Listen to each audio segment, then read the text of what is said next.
It is 30 minutes past 8 on a Tuesday night, and the wind on the rooftop of the summit cuts through my designer blazer like a knife made of January air. Below me, Manhattan spreads out in a glittering grid of ambition yellow cabs threading through streets, office towers blazing with late-night greed. The kind of view that costs $500 per glass of wine to witness. I'm holding that glass now, vintage Cabernet, the color of old money, watching it ripple as my hand trembles slightly in the cold. This party is mine, all mine. 50 guests from the financial elite, celebrating my secret promotion to VP at Carmichael & Associates. At 30 years old, I've just secured a position most people spend 2 decades clawing toward. The firm manages $3.7 billion in assets, and now I'm one of 5 people with signing authority. I should feel triumphant. Instead, I feel hollow. 2 weeks ago, I invited my parents and my sister Madison to celebrate my 30th birthday at a pizza place in Brooklyn. Not fancy, I wanted it casual, comfortable, family. They flaked. Madison needed healing time in Aspen, after getting fired from her 3rd marketing job in 2 years. Mom said, and I can still hear her voice perfectly, "We need to support your sister right now, Natasha. You're independent. You don't need us." So, I rented this rooftop to prove she was right, to prove I didn't need them, to celebrate alone, surrounded by colleagues and clients who respect my work but don't really know me. The irony tastes more bitter than the wine. The elevator chimes. 4 men step out. They're wearing suits, but not the kind you see at parties like this. These are off the rack, functional, forgettable. The kind designed to blend in anywhere while screaming federal agent to anyone paying attention. They move through the crowd with military precision, and I watch their trajectory with growing dread because I can see exactly where they're headed. Toward me.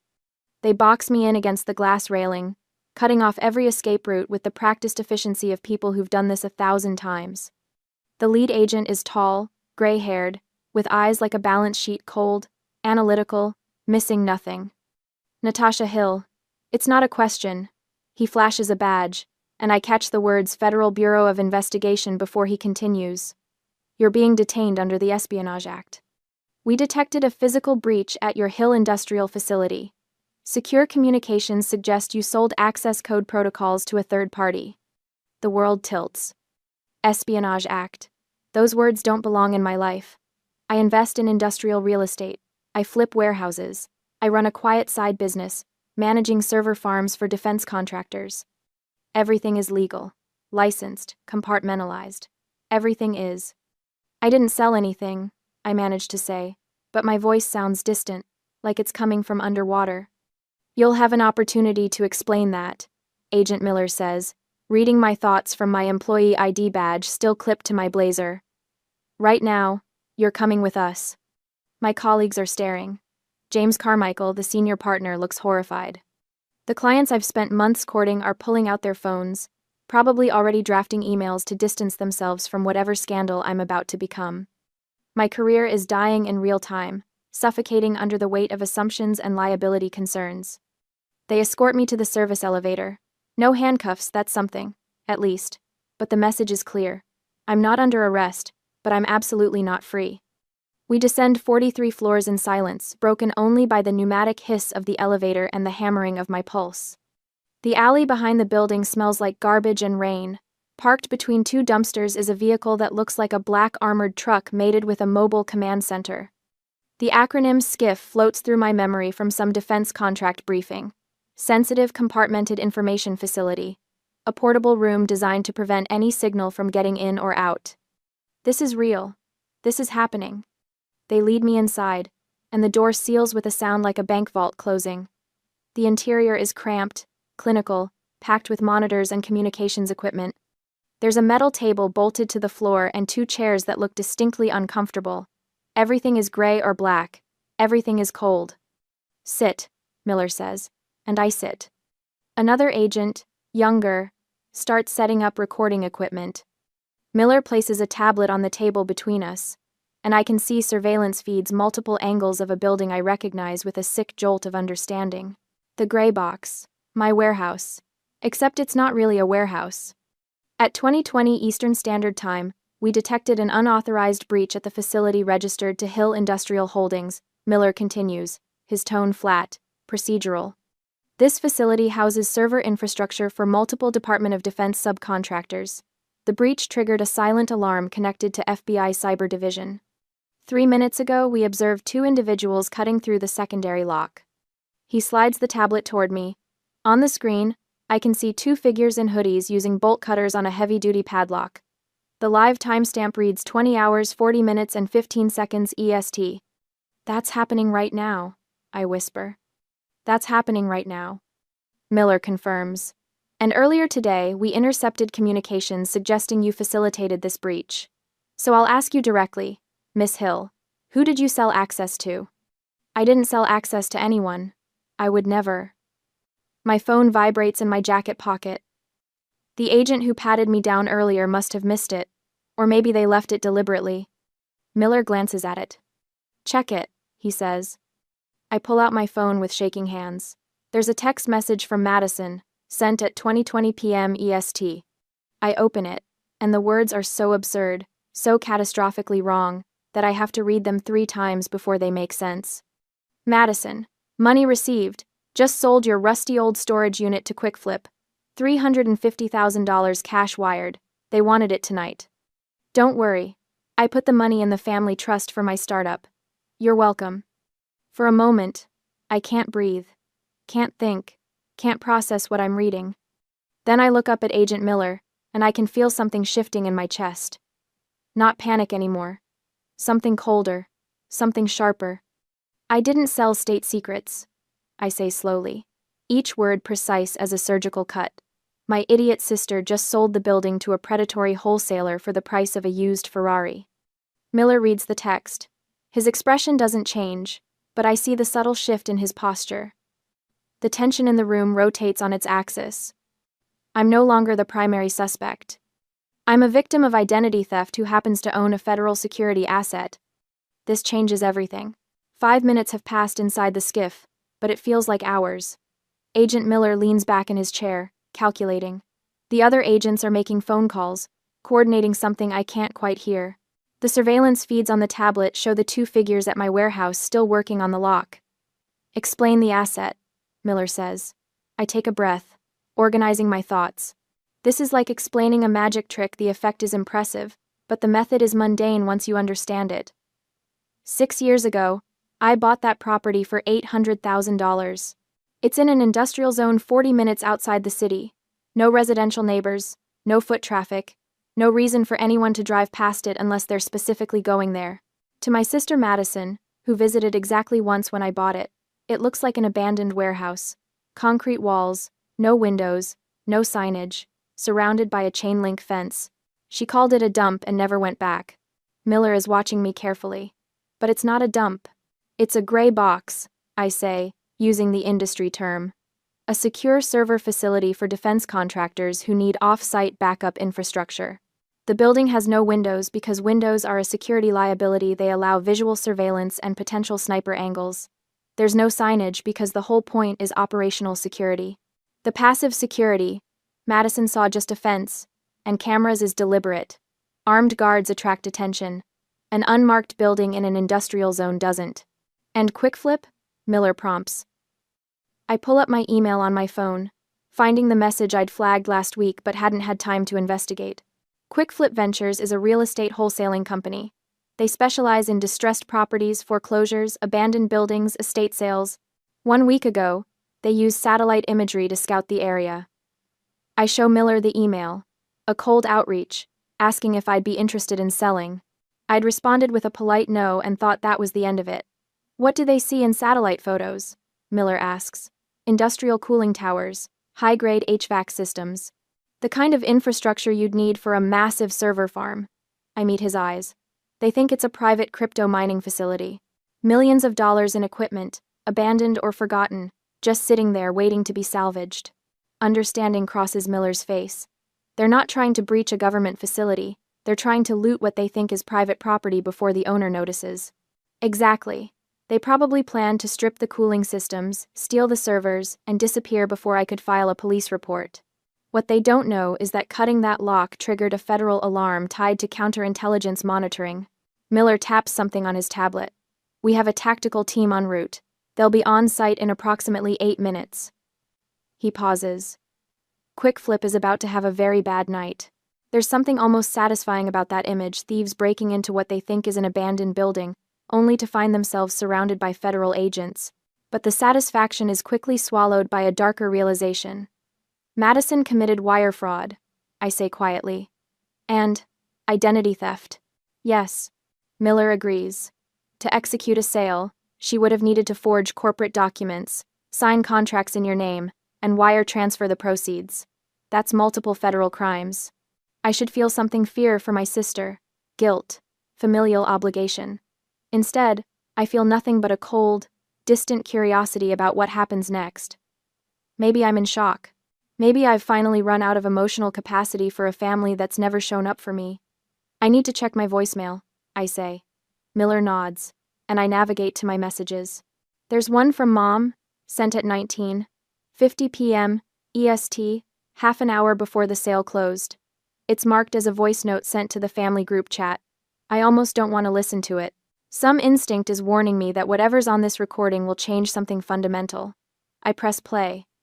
Mom's voice fills the cramped skiff, and I realize immediately that she doesn't know she's recording. She's talking to Dad in the background, her words slightly muffled but perfectly clear. I blocked Natasha so she can't whine about this. Just sell the warehouse, Madison. She's hoarding that junk while you suffer. Consider it restitution for us raising such a selfish daughter.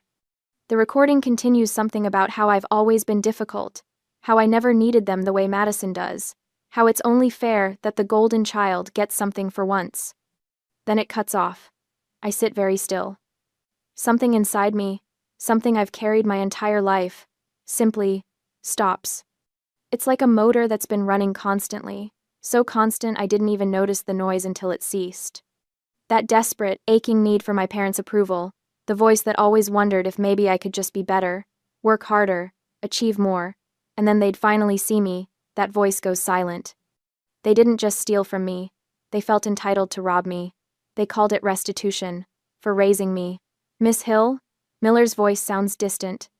I look up at him, and I can feel my expression settling into something new, something colder. My mother just admitted to conspiracy to commit wire fraud on a recorded line. She blocked my number so I couldn't interfere, then encouraged Madison to sell property she knew wasn't theirs. Miller and the other agents exchange glances. The younger agent makes a note. To clear your name completely and secure the facility, we need Madison's confession on record. Miller says carefully, we have the text message, but a recorded admission would make the case airtight. I understand what he's asking. He wants me to call Madison and get her to incriminate herself while the FBI listens. Part of me knows I should feel conflicted about this. The old Natasha, the one who existed 15 minutes ago, would have agonized over betraying family. But that Natasha heard restitution for raising such a selfish daughter. That Natasha is dead. I'll need my attorney on standby, I say calmly. Ethan Vance. He specializes in corporate fraud cases. Miller nods. We can conference him in. While they set up the call with Ethan, I pull up my digital LLC records on my phone, incorporation documents, tax filings, property deeds, all stored in encrypted cloud storage. Everything proves I'm the sole owner of Hill Industrial Holdings. Everything proves Madison had no authority to sell anything. Ethan answers on the second ring. I give him the abbreviated version: FBI detention, sister sold federal security asset, need to trap her on recording. To his credit, he doesn't waste time with questions. I'll monitor the call, don't admit to anything, let them talk. Miller connects my phone to the FBI's forensic recording system. Every word of the upcoming conversation will be documented, time-stamped, legally admissible. Make the call, Miller says. I pull up Madison's contact and switch to FaceTime. My finger hovers over the call button for just a moment. This is the point of no return. Once I make this call, I'm not just cooperating with the FBI, I'm actively participating in my family's destruction. I think about the voicemail. Restitution for raising such a selfish daughter. I press the button. The FaceTime call connects after 3 rings, bridging the distance between 2 very different worlds. The screen fills with warmth and light, and the contrast is so jarring I almost flinch. I'm in a dark, cramped, sterile FBI command vehicle parked in a New York alley at night. The air smells like electronics and cold metal. The only light comes from the surveillance monitors casting everything in shades of blue and gray. Madison is in a luxury log cabin in Aspen, Colorado. Because Aspen is 2 hours behind New York, it's 7 there. Outside the massive windows behind my sister, the last of the alpine twilight is fading into a deep, bruised purple against the snow. Inside, however, is a world of golden warmth. There's a fire crackling in a stone fireplace. She's wearing a cashmere sweater that probably cost more than my first car, her blonde hair perfectly styled, her skin glowing with the kind of relaxation that comes from spa treatments, and absolutely zero consequences. She's celebrating. Natasha. She grins at the camera, and I can see she's already a few glasses deep. Did you get my text? Pretty amazing, right? I basically just made you $350,000. Usually, when my family dismisses me, or takes credit for my work, I get defensive. I stutter. I try to explain. Sometimes I cry. Tonight, I'm ice. Madison, did you physically go to the property before you sold it? My voice is level, almost curious. She laughs. Why would I? I saw it 6 years ago when you bought it. Total dump. Honestly, I'm impressed QuickFlip even wanted it. She takes a sip of champagne. I did everything online. Found the old LLC paperwork in mom and dad's safe, created a corporate resolution authorizing the sale, signed your name, and boom, easiest $350K ever. In the skiff, Agent Miller's pen moves across his notepad. Madison just admitted to document forgery and identity theft on a federally recorded line. You faked a corporate resolution? I ask, my tone still neutral, just seeking clarity. It wasn't hard, Madison says, and I can hear the pride in her voice. I used DocuSign and a template I found online. QuickFlip never even questioned it. They were so excited to get the property, they wired the money within minutes. Every word is another nail in her coffin. Wire fraud, computer fraud. I should probably stop her, warn her, tell her to get a lawyer, but I remember the voicemail. Restitution for raising such a selfish daughter. Madison, that property isn't a dump, I say quietly. It's a windowless concrete box because it's a black site. It hosts servers for Department of Defense contractors. There are no windows to prevent sniper attacks. There's no signage to prevent espionage. 2. Her smile falters. What are you talking about? I saw the satellite images. It's just industrial cooling units and... You saw what QuickFlip wanted you to see. I interrupt. They identified it as a potential crypto mining farm and planned to loot the equipment before I noticed. They cut the perimeter lock approximately 30 minutes ago. Now she's starting to look uncertain. Dad appears in the frame behind her, his face flushed with wine and firelight. Stop lying, Natasha. You're just jealous because Madison actually did something productive for once. His words are slightly slurred. We checked the satellite view. It's a server farm. Madison sold it for scrap value. Honestly, you should be thanking her for finally monetizing that waste of money. I lean forward slightly. Did Mom tell you she sent a voicemail to the family group chat? The one where she said selling my property was restitution for raising me? Dad's expression darkens. Your mother was just, you're always so dramatic, Natasha. So ungrateful. We gave you everything, and this is how you... Agent Miller makes a subtle gesture. On one of the surveillance monitors, I can see new movement at the warehouse. The QuickFlip team has breached the inner door. They're inside now, standing in the entry corridor, probably confused by how clean and operational everything looks for an abandoned building. And then, on the feed, I see the tactical team moving in. Black vehicles, agents in full gear, surrounding the building with the swift precision of a closing fist. This is it. The moment everything goes from theoretical to devastatingly real. The call counter ticks past the 5-minute mark as Mom appears on the screen, squeezing into the frame next to Dad. The three of them are clustered together on a leather sofa that probably cost more than most people's monthly rent. The Aspen cabin's warm lighting making them look like a Norman Rockwell painting of family togetherness gone wrong. Natasha, honey, I know you're upset, Mom says, using her syrupy, placating voice. But you have to understand Madison needed this. She's been through so much with losing her job, and you've always been so independent. You don't need that old warehouse. We were helping both of you. By stealing from me? I ask. It's not stealing when it's family, Dad interjects. It's sharing. It's taking care of each other. Something you've never understood. The agents in the skiff are watching this like it's a masterclass in narcissistic family dynamics. The younger agent looks almost uncomfortable, like he's witnessing something too intimate, too raw. Mom continues. And now I can hear the shift in her tone. She's moving from placating to guilting. Besides, we already spent some of the money, sweetie. We put $50,000 down on a luxury RV. It's non-refundable. The dealer made that very clear. If you ruin this deal somehow, if you try to reverse the sale, you'd be stealing from our retirement. Is that really what you want? I let the silence stretch for a moment. Let them think they've made a good point. Then I speak very carefully. You spent stolen money on an RV deposit. That's receiving stolen property under federal law. Depending on how the prosecutor wants to charge it, it could also be money laundering under the RICO statutes. Dad's face goes red. Oh, don't start with your legal nonsense. You're not a lawyer, Natasha. You're just trying to scare us because you're bitter.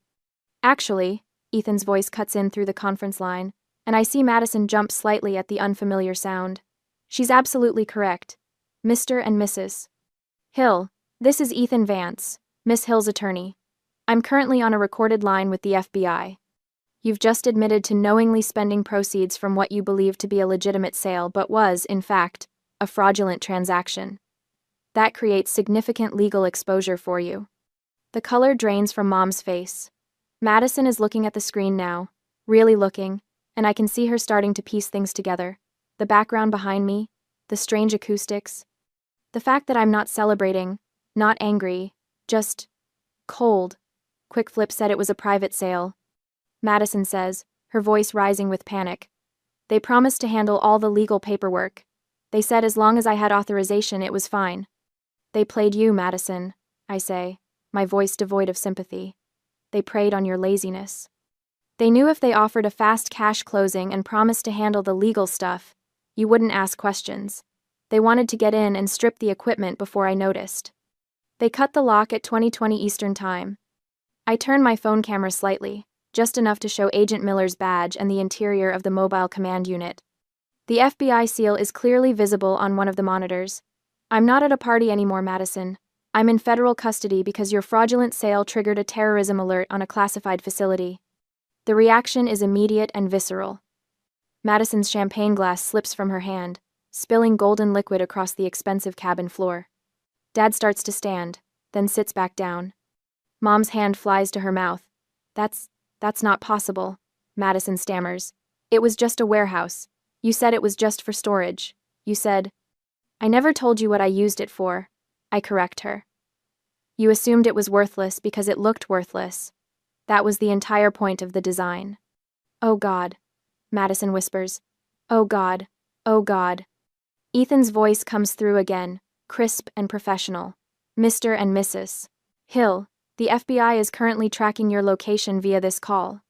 You've admitted on a recorded federal line to knowingly spending money you believed came from the sale of property you knew you had no legal right to sell. I strongly advise you to retain separate legal counsel immediately and cease making any further statements. But they're not listening to Ethan. They're turning on each other. This is your fault. Dad shouts at Mom. I told you we should have checked with a real lawyer first, but you said it was fine. You said Natasha wouldn't even notice. Don't blame me, Mom shrieks back. You're the one who insisted on the RV. I wanted to wait, but you said we deserved it. You said, both of you, shut up, Madison screams, and there's real terror in her voice now. What do I do, Natasha? What do I do? I should feel something. Triumph, maybe, or guilt, but I just feel empty. Watching my family implode is like watching a building demolition from a safe distance, dramatic, inevitable, and somehow anticlimactic. I can't help you, Madison, I say quietly. You committed federal crimes, wire fraud, identity theft, computer fraud under the Computer Fraud and Abuse Act. You forged documents, impersonated a corporate officer, and facilitated the breach of a federal security asset. But I didn't know, she wails. I didn't know it was important. You never told me. You never asked, I reply. You assumed. You saw an opportunity to take something that wasn't yours, and you took it. Just like you've been taking credit for my achievements, taking my birthday dinner with our parents, taking my validation for your entire life. The phone is shaking in Madison's hand now. Behind her, I can hear sirens, distant at first, then growing closer. What is that sound? Mom asks, her voice small. That, I say, would be the Aspen Sheriff's Department and FBI field agents. They're coming to arrest Madison for federal crimes committed across state lines. Madison's eyes go wide. She looks at the door, then back at the camera. Natasha, please, please, you have to stop this. We're family. You can't let them. The sound of pounding on the cabin door cuts her off. FBI, open the door! On the surveillance feed in front of me, I watch the parallel scene at the warehouse. SWAT teams swarm the building. The quick flip crew drops their bolt cutters and raises their hands, their faces pale with terror as they realize this isn't a crypto farm. This is something so far beyond their understanding that they can't even begin to calculate the trouble they're in. Both operations happening simultaneously, both traps springing shut at the exact same moment. Madison's screen jerks wildly as agents enter the cabin. I hear her screaming, "I didn't know. It was just a warehouse. I didn't know." An agent's face appears in the camera, professional and distant. Madison Hill, you're under arrest for wire fraud, identity theft, and violations of the Computer Fraud and Abuse Act. You have the right to remain silent. The feed shows her being forced to the ground, hands being cuffed behind her back. Mom is crying. Dad is shouting something about lawyers. The warm, twilight glow of the cabin now feels like a spotlight, exposing every ugly truth. And then I hear it, the sound I've been waiting for. No bail will be offered due to flight risk and the sensitive nature of the compromised asset. No bail. Madison will sit in federal custody until trial. The phone feed cuts to black as the agent sees it as evidence. By 10 o'clock, the skiff has fallen quiet except for the hum of electronics and the distant sounds of the city outside. Agent Miller is reviewing notes with another agent. Ethan's voice comes through the speaker, calm and measured. Natasha, are you still there? I'm here, I say. The FBI will need a full statement tomorrow, but you're cleared of all suspicion. I'll handle the civil side. QuickFlip will definitely try to sue for return of the purchase price, and your family will be caught in the middle of that. I think about that for a moment. QuickFlip paid Madison $350,000 for a building she didn't own. Now that the sale is void, they'll want their money back. But Madison put it in the family trust, which really means she and our parents spent it. How much did they spend total? I ask. Ethan rustles some papers. From the recorded call, $50,000 on the RV deposit. So we're looking at $50,000 spent from the $350,000. They're short $50,000, I say slowly, understanding the full picture now. QuickFlip will sue for the full amount. When Madison and my parents can't pay it back, QuickFlip will seek restitution through asset seizure, Ethan finishes. And since your parents admitted on a federal recording that they knowingly participated in spending the proceeds, they're jointly liable. They'll have to liquidate assets to avoid criminal charges for unjust enrichment. Their house, the house I grew up in, the house they're so proud of, the house in the nice neighborhood with the good schools, they'll have to sell it to pay back money they stole from me. I remember Mom's voicemail again. Consider it restitution for us raising such a selfish daughter. Restitution, I murmur. What was that? Ethan asks. Nothing, just irony. Agent Miller disconnects from his call and turns to me. Miss Hill, you're free to go. We'll need you to come to the field office tomorrow at 10 a.m. to provide a formal statement. The U.S. attorney will want your testimony for the prosecution. I stand up, my legs stiff from sitting in the cramped space. What happens to Madison? Federal detention facility overnight, then arraignment tomorrow afternoon. Given the nature of the charges and the security implications, I doubt the judge will grant bail. If she pleads guilty and cooperates fully, she's looking at 8 to 10 years. If she fights it and loses at trial, could be 15. 8 to 10 years. Madison is 26 now. She'll be in her mid-30s before she's free. I should feel something about that. Horror, maybe. Guilt. But all I feel is a distant sense of justice being served, like watching a math equation balance correctly. Thank you, Agent Miller, I say. He nods. I'm sorry for the interruption to your evening, Miss Hill. For what it's worth, you have an impressive operation. The facility's security architecture is solid. We'll make sure it stays secure going forward. They open the skiff door, and I step out into the New York night. The alley smells like rain and garbage, but after the recycled air of the command vehicle, it smells like freedom. My phone buzzes with notifications. I'd muted it during the call, but now everything is flooding in. Texts from colleagues asking if I'm okay. An email from James Carmichael asking me to call him immediately. 3 missed calls from the building security at the summit. And 1 notification that makes me stop walking. A request from my bank for authorization to pay a legal retainer for Madison Hill. They want me to pay for her defense attorney. I stare at that notification for a long moment. The old Natasha, the one from this morning, would have agonized over this. Family helps family, right? Even when they've betrayed you. Even when they've called you selfish. Even when they've tried to rob you blind. But I'm not that Natasha anymore. I press decline. Then I block the bank from sending any more requests related to Madison's legal fees. I block Mom's number. I block Dad's number. I block every connection to a family that never saw me as anything more than a resource to be exploited. My phone buzzes again. It's a text from James Carmichael. Call me when you can. We need to talk about tonight. I debate ignoring it, but he deserves an explanation. I call him. Natasha, what the hell happened? He sounds more confused than angry. I give him the sanitized version. My sister committed identity theft and wire fraud. I cooperated with the FBI to resolve it. I'm cleared of all wrongdoing. The firm's name won't be involved in any negative publicity. There's a long pause. Then, Jesus, Natasha. I'm sorry. I can't even imagine. Take tomorrow off. Take the whole week if you need it. We'll handle everything here. Thank you, James. I'll be in on Monday then. One more thing, he says. The partners and I were talking while you were indisposed. The promotion is still happening. The FBI showing up doesn't change the fact that you've earned it. Actually, the way you handled yourself tonight, staying calm, cooperating, protecting the firm, that's exactly the kind of judgment we need in a VP.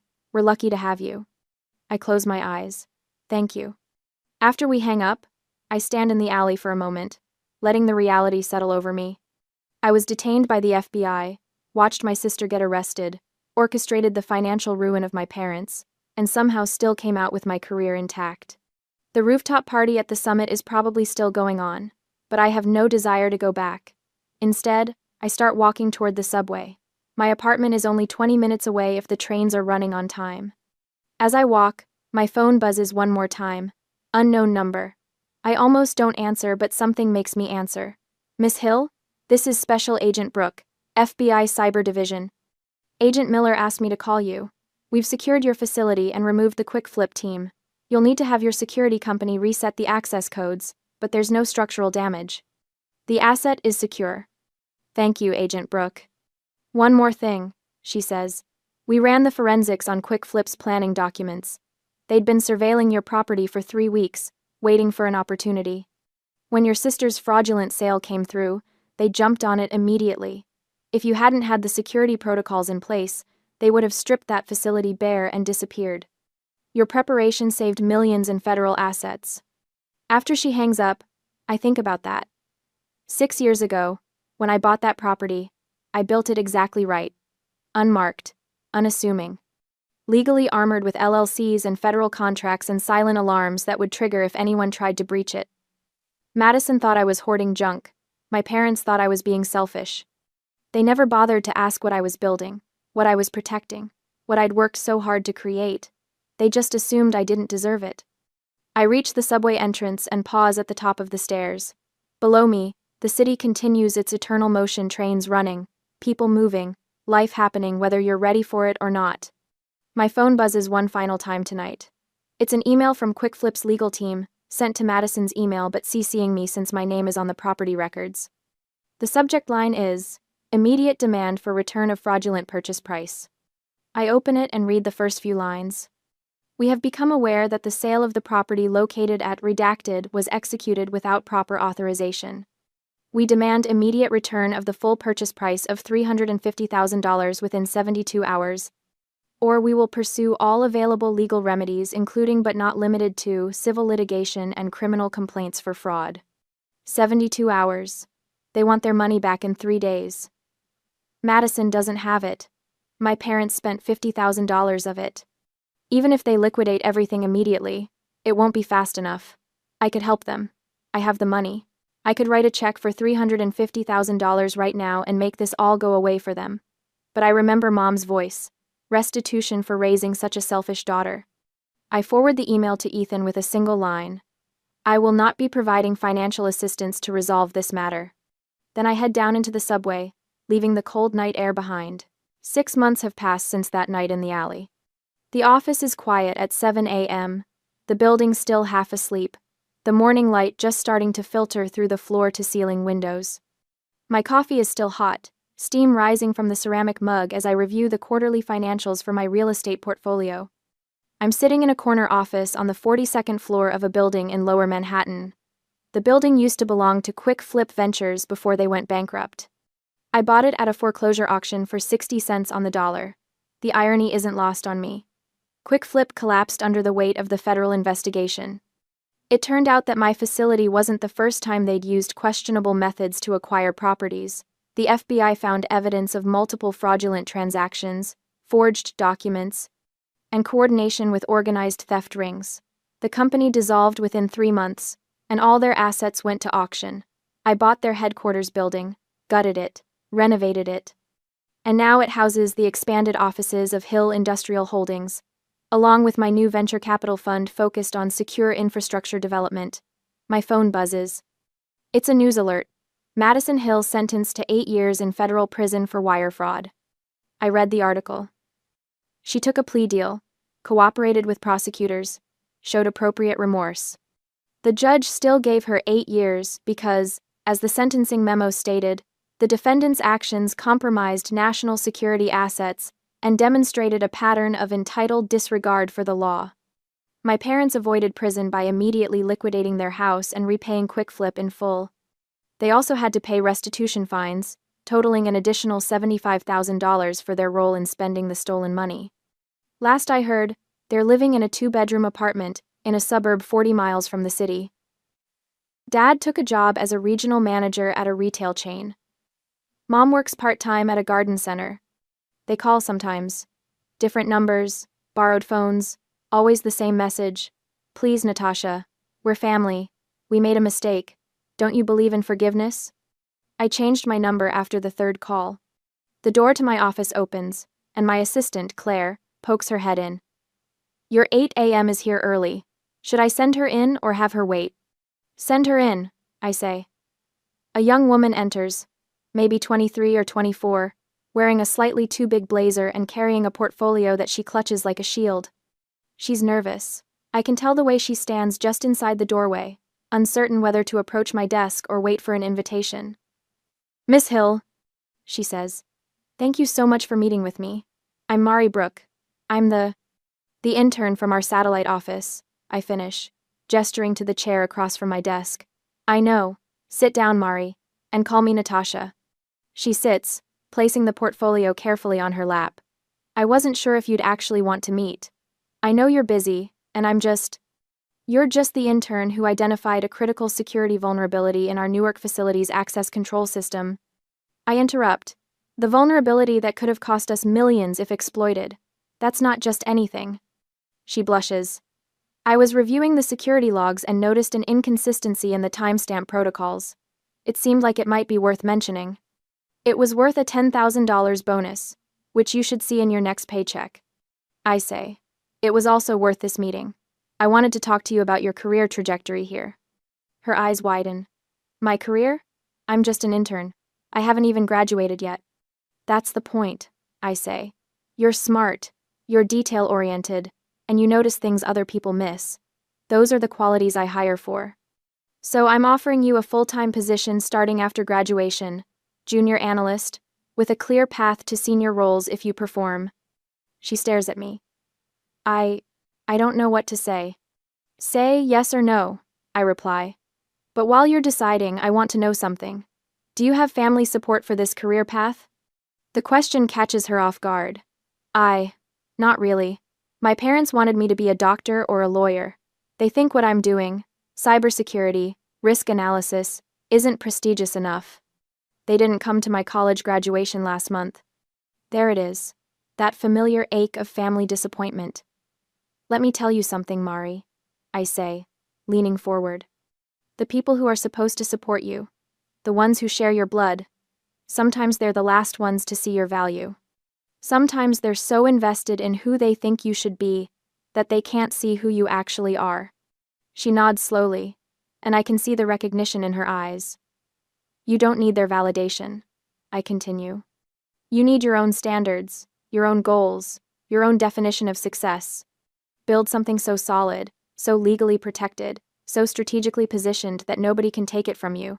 Not family, not competitors, not anyone. Is that what you did? She asks quietly. I think about the gray box facility, still operating, still secure, now valued at $14 million after I expanded the contracts. I think about this building, bought from the ashes of the company that tried to rob me. I think about the career I built in spaces where nobody expected me to succeed. Yes, I say.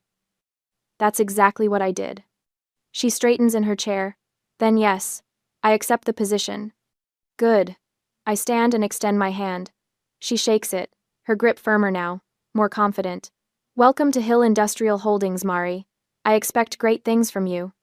After she leaves, I turn back to the window.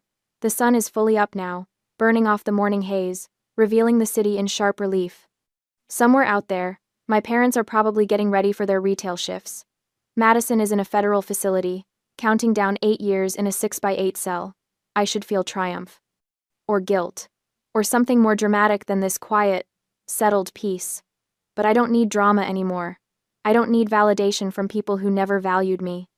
I don't need to prove anything to anyone except myself. My phone buzzes with a calendar reminder. 10 a.m., site visit to Graybox facility for DoD contract renewal. I gather my things and head for the elevator. As I wait for it to arrive, I catch my reflection in the polished steel doors. The woman looking back at me is 30 years old, successful by any metric that matters, and completely, finally free from the weight of family obligation. The elevator arrives with a soft chime. I step inside, and the doors close on the old version of myself, the one who threw parties to prove she didn't need anyone, the one who answered every call from her parents hoping this time would be different, the one who measured her worth by other people's approval. That version of Natasha Hill is gone. This version built empires in the dark and let her enemies destroy themselves in the light. This version knows that the best revenge isn't cruelty, it's success so complete, so undeniable, that the people who underestimated you have no choice but to live with the consequences of their own choices. As the elevator descends toward the lobby, toward another day of building and protecting and succeeding on my own terms, I allow myself the smallest smile, not because my family suffered, but because I survived them. And surviving, I learned, is just the beginning of becoming someone they could never diminish again.